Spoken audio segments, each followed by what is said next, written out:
নতুন কি কি কাজ করলে গানের?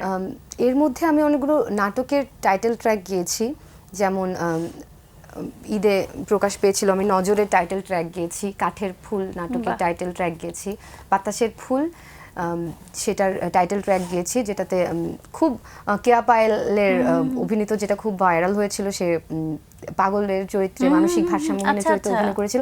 ওই নাটকের ব্যাকগ্রাউন্ড স্কোরগুলোও আমি করেছিলাম, ব্যাকগ্রাউন্ড মিউজিকের যে ভয়েসগুলো, ভয়েস ওভার। আমার কাছে না গান গাওয়ার থেকেও এই জিনিসটা খুব ভালো লেগেছিল, কারণ ওই যে একটা মানসিক ভারসাম্যহীনের যে এক্সপ্রেশন, তার যে কষ্টটা, ওটা ছোট ছোট সুরে হামিং এর মাধ্যমে প্রকাশ করা, এটা আমার কাছে গান গাওয়ার থেকে অনেক কঠিন বলে মনে হয়েছে। ভীষণ চমৎকার। চলুন ফিরে যাই আমাদের আজকের অতিথি মৌমিতা বড়ুয়ার কাছে। আপু, আমরা তো আড্ডা তো অনেক দিবই, যেহেতু গানের মানুষকে পেয়েছি, গান শুনবো। প্রথমে একটি গান শুনতে চাই, কোন গানটি শোনাবে? প্রথমে যে গানটি করছি আমি, হেমন্ত মুখোপাধ্যায়ের গাওয়া, মনের জানালা ধরে উকি দিয়ে গেছে। এই গানটা করার একটা কারণ আছে, যেহেতু সকাল, আমরা যখন ছোট ছিলাম তখন সকালে ঘুম থেকে যখন আমরা উঠতাম, ওঠার আগে এই গানগুলো শুনে আমরা ঘুম থেকে উঠতাম, বাসায় চলতে থাকতো। এবং আমার মনে আছে যে অ্যালবামের প্রথম গানটা ছিল মনের জানালা ধরে উকি দিয়ে গেছে। হ্যাঁ, মনের জানালা ধরে উকি দিয়ে গেছে, যার চোখ তাকে আর মনে ধরে না, চেয়ে চেয়ে কত রাত দিন কেটে গেছে, আর কোনো চোখ তবু মনে ধরে না, মনের জানালা ধরে উকি দিয়ে গেছে, হৃদয়ের শাখা ধরে নাড়া দিয়ে গেছে, ঝুর ঝুর ঝরে গেছে কামনার ফুল, হৃদয়ের শাখা ধরে নাড়া দিয়ে গেছে, ঝুর ঝুর ঝরে গেছে কামনার ফুল, মালা গেথে কবে থেকে নিয়ে বসে আছি, আবার কখন কবে করে সেই ভুল, ভুলেও তবু তো সে ভুল করে না, মনের জানালা ধরে উকি দিয়ে গেছে, যার চোখ তাকে আর মনে ধরে না, চেয়ে চেয়ে কত রাত দিন কেটে গেছে, আর কোনো চোখ তবু মনে ধরে না, মনের জানালা ধরে উকি দিয়ে গেছে। আহা, কি সুন্দর! সকালটা আসলে যদি সব সময় আমাদের এভাবেই শুরু হতো, তাহলে আমার কাছে মনে হয় দিনটা আরো বেশি সুন্দর হতো আমাদের, তাই না? একদম একদম, একদমই তাই। সঙ্গীত শিল্পী কথাটা আসলেই আমরা সব সময় যেই ব্যাপারটাতে আমরা নিজেরা ফোকাস করি এবং দর্শকরা অনেক বেশি আগ্রহী থাকে রেওয়াজের ব্যাপারটাতে। তো এখনো আসলে রেওয়াজটা কিভাবে করো বা কিভাবে মেনটেন করো? আমাদের একটা বদ্ধমূল ধারণা আছে যে খুব ভোরবেলা উঠে আমাদের প্র্যাকটিস করতে হয়, কিন্তু আমি যেটা বলি ভয়েস ওয়ার্ম আপ, ওটা আসলে আমরা যখনই ঘুম থেকে উঠছি তখনই হচ্ছে, আমরা একটা রেস্টের পরে যখন আমরা ঘুম থেকে উঠছি, ভোকালটা যখন রেস্ট পাচ্ছে, আমরা তখন যে কোনো সময়ে সেটা করতে পারি। তো সেটা আমি চেষ্টা করি কন্টিনিউ করার, কারণ যখনই গ্যাপ পড়ে যায় ওটা আবার আমি ফিল করতে পারি যে এই জন্যই হয়তো কোনো একটা প্রবলেম হচ্ছে। একদমই তাই। মৌমিতার দিকে দেখি যে সোশ্যাল মিডিয়াতে যেহেতু আমরা বন্ধু, সো দেখা যায় যে ছোট ছোট বাচ্চাদেরকে তুমি গান শেখাচ্ছ এবং তাদের সাথে বিভিন্ন সুন্দর সুন্দর মুহূর্ত আমাদের সাথে শেয়ার করো। সো এই যে ছোট বাচ্চাদেরকে তুমি গান শেখাচ্ছ, তাদের মধ্যে আসলে তারা তো একদমই নতুন প্রজন্ম, সো তাদের মধ্যে আসলে সঙ্গীতের প্রতি ভালোবাসা বা শ্রদ্ধাবোধটা আসলে কেমন দেখো? ভালোবাসা শ্রদ্ধাবোধের আগে আরেকটা কথা আমি এখানে যোগ করতে চাই, সেটা হচ্ছে 4-5 বছর আগেও আমি আমার জীবন বা সঙ্গীতকে আমি মানে আমার দিক থেকে অন্যরকম করে দেখতাম, কিন্তু এখন আমার পুরো পার্সপেক্টিভটা চেঞ্জ হয়েছে বাচ্চাদের সাথে মিশে। আমরা যে বলি না যে গুড সোল, তুমি যখন গুড সোলের পাশাপাশি কাছাকাছি থাকবে তখন তোমার মনে একটা অন্যরকম পরিবর্তন আসবে। বাচ্চাদেরকে গান শেখাচ্ছি, সেখানে আমার কতটুকু অবদান তার থেকেও বেশি আমার জীবনে এখন বাচ্চাদের অনেক বেশি অবদান, কারণ আমি মনে হচ্ছে যে আমি আমাকে অনেক বেশি ফিল্টার করতে পারছি বলতে চিন্তা চেতনায় ফিল্টার করতে পারছি, যেটা হয়তো এমনিতে আমরা যখন ইন্ডাস্ট্রিতে থাকি অনেক সময় এত মানে নেগেটিভ এনার্জি বলতে আমরা একদম। যেটা বুঝি ওটা এমন ভাবে আমাদেরকে গ্রাস ঘিরে করে রাখে, ফেলে। হ্যাঁ গ্রাস করে রাখে যে আমরা আসলে ভালো থাকতে ভুলে যাই। সবসময় একটা অসুস্থ প্রতিযোগিতা, অসুস্থ দৌড় আমাদের মনের মধ্যে চলতে থাকে। ওই দৌড়টা আমার কিছুদিন আগেও হয়তো ছিল, কিন্তু লাস্ট 2-3 বছর ধরে আমি যত বেশি বাচ্চাদের সাথে কানেক্টেড থাকছি আমার আর এটা হচ্ছে না। আর বাচ্চাদের আগ্রহ বলতে আমার কাছে মনে হয় যে শুধু এই যে গান শেখাচ্ছি তা না, গান শেখানোর পাশাপাশি বাচ্চাদের সাথে অনেক কথা বলতে হয়, বিভিন্ন বিষয় নিয়ে কথা বলতে হয়, যাতে তাদের গানকে ভালো লাগে এমন বিষয়ে কথা বলতে হয়। যেমন আমি সবসময় বলি যে পড়াশোনা তো অনেক চাপ নিয়ে করছো, এটা কিন্তু চাপের বিষয় না, কারণ বাবা মারাও দেখে অনেক সিরিয়াস হয়ে যায় যখন তারা গান শেখাতে আসে যে বাচ্চা পারছে কি পারছে না, আরেকজনের থেকে বেটার করছে কি করছে না।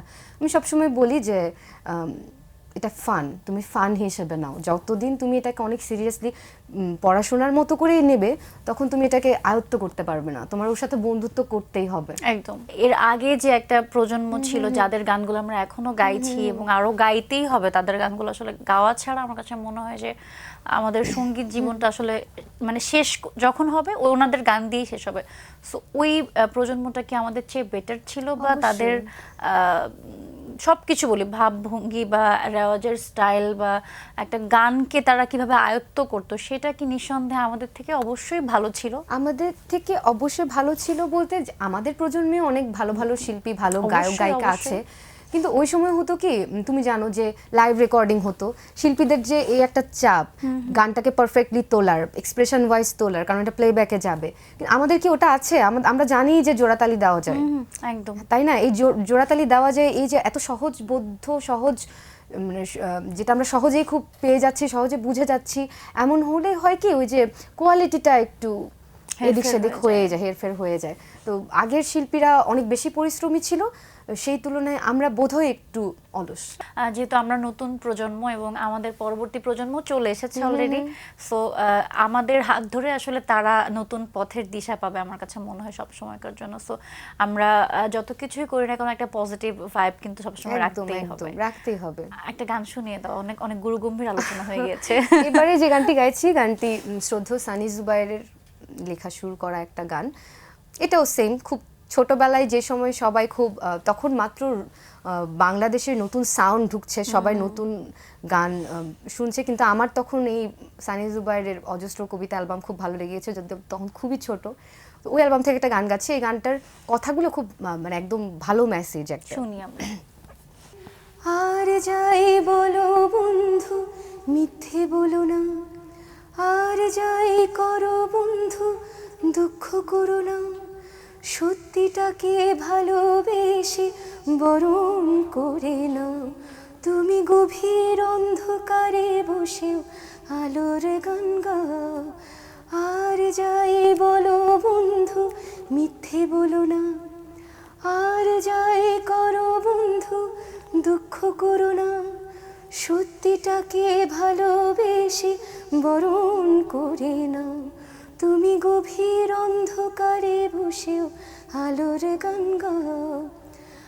আমায় যদি দেবে কিছু অচল আমায় দাও, সচল হলে মনের ভুলে কোন বাজারে চালিয়ে দেব তোমার চিহ্নটাও।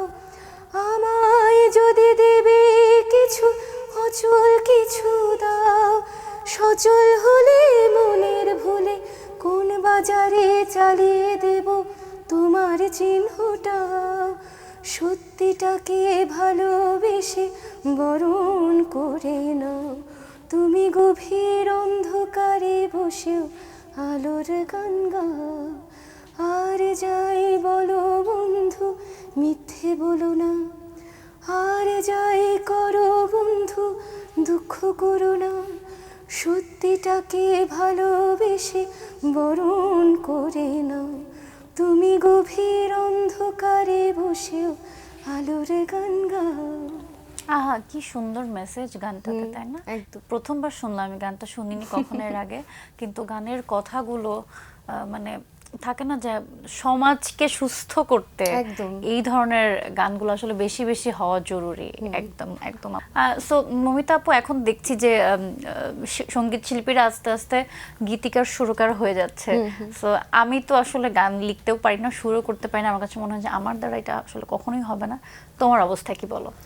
আমার অবস্থাও অনেকটা ওরকমই। আমি হচ্ছে চেষ্টা করি একটু করতে টরতে, তো করেছিও একটা করেছি।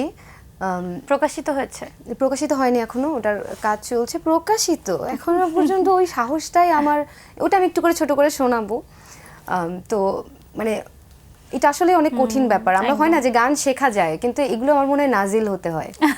না সত্যি, এটা লেখার সুরটা আসলে নাজিল হতে হয়। এটা আমার কাছে সবসময় এটাই মনে হয় যে সুর বাতাসে ভেসে বেড়ায়, ওকে ছুঁয়ে এভাবে ধরে আনতে হয়, তাহলে সে আসে না। একদমই তাই। এবং এই কাজটা কিন্তু ভীষণ কঠিন একটা কাজ। যারা আসলে করতে পেরেছে তাদেরকে স্যালুট, এবং তাদের প্রতি আমাদের সবসময় শুভকামনা থাকবে। তার না থাকলে আমরা কি গাইতাম। একদমই তাই। নতুন কি কি কাজ করলে গানের? এর মধ্যে আমি অনেকগুলো নাটকের টাইটেল ট্র্যাক গিয়েছি, যেমন ঈদে প্রকাশ পেয়েছিল আমি নজরের টাইটেল ট্র্যাক গিয়েছি, কাঠের ফুল নাটকের টাইটেল ট্র্যাক গিয়েছি, বাতাসের ফুল সেটার টাইটেল ট্র্যাক গিয়েছি, যেটাতে খুব কেয়া পায়েলের অভিনীত, যেটা খুব ভাইরাল হয়েছিল। সে পাগলের চরিত্রে, মানসিক ভারসাম্যহীনের চরিত্রে অভিনয় করেছিল। ওই নাটকের ব্যাকগ্রাউন্ড স্কোরগুলোও আমি করেছিলাম, ব্যাকগ্রাউন্ড মিউজিকের যে ভয়েসগুলো, ভয়েস ওভার। আমার কাছে না গান গাওয়ার থেকেও এই জিনিসটা খুব ভালো লেগেছিল, কারণ ওই যে একটা মানসিক ভারসাম্যহীনের যে এক্সপ্রেশন, তার যে কষ্টটা, ওটা ছোট ছোট সুরে হামিং এর মাধ্যমে প্রকাশ করা, এটা আমার কাছে গান গাওয়ার থেকে অনেক কঠিন বলে মনে হয়েছে। ভীষণ চমৎকার। দুটো ঈদ গেল, নতুন নতুন তুমি কাজ করে, সামনে আসলে কি কি কাজ পেন্ডিং আছে বা কি কি কাজ করার প্ল্যান আছে? নতুন আরেকটি কাজ করছি, সেটা হচ্ছে একটা বিগ বাজেটের একটা কাজ। আমি এখনই বলতে চাচ্ছি না, বাট এটা নিয়ে আমি অনেক এক্সাইটেড এই কারণে যে আমরা তো সবাই ডিডিএল যে দেখেছি, তো ডিডিএল যের একটা অন্যরকম ভার্সন এটাতে করা হচ্ছে। তো গানগুলোর মধ্যেও ওই ব্যাপারটা আছে। তো এই গানে এটা টেলিফিল্ম, এই টেলিফিল্মে দুটো গান আছে, দুটো গানেই আমার কণ্ঠ থাকছে। তো এটাও আমার জন্য বেশ ভালো লাগার।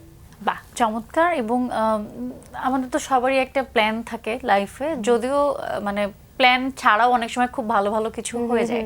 সো তুমি আসলে তোমার প্ল্যান কি, ভবিষ্যতে আসলে কতটুকু কি করতে চাও, এবং আফটার 10 ইয়ার্স মৌমিতা বড়ুয়াকে কোথায় দেখতে চাও?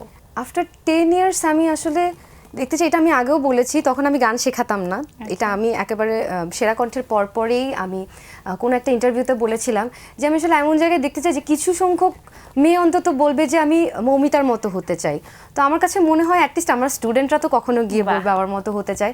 তো আমি 10 বছর পরে ওই জায়গাটাতেই দেখতে চাই যে প্রজন্ম রেখে যাওয়া, যে কিছু রেখে যাওয়া, সেটা যেভাবে হোক, ভালো গান রেখে যাওয়া বা একটা প্রজন্ম তৈরি করে যাওয়া, কাউকে গাওয়ার উপযুক্ত করে যাওয়া, সবকিছু মিলে প্ল্যান নাই আসলে, জানি না কোথায় নিয়ে যায়, তবে আশা আছে কিছু। এইগুলাই অনেক অনেক শুভকামনা থাকবে মৌমিতা আপু তোমার জন্য, সব সময়কার জন্য। এবং যে ছোট ছোট স্বপ্নের কথা বললে সেটা তুমি একদম সাফল্যে ছুঁয়ে যাও, সেই প্রত্যাশা রাখি সবসময়ের জন্য। আমরা একদমই শেষ প্রান্তে চলে এসেছি। আমরা তোমার কণ্ঠে একটা গান শুনতে শুনতে বিদায় নেব, তবে তার আগে আমি দর্শকদের থেকে বিদায় নিয়ে আসি।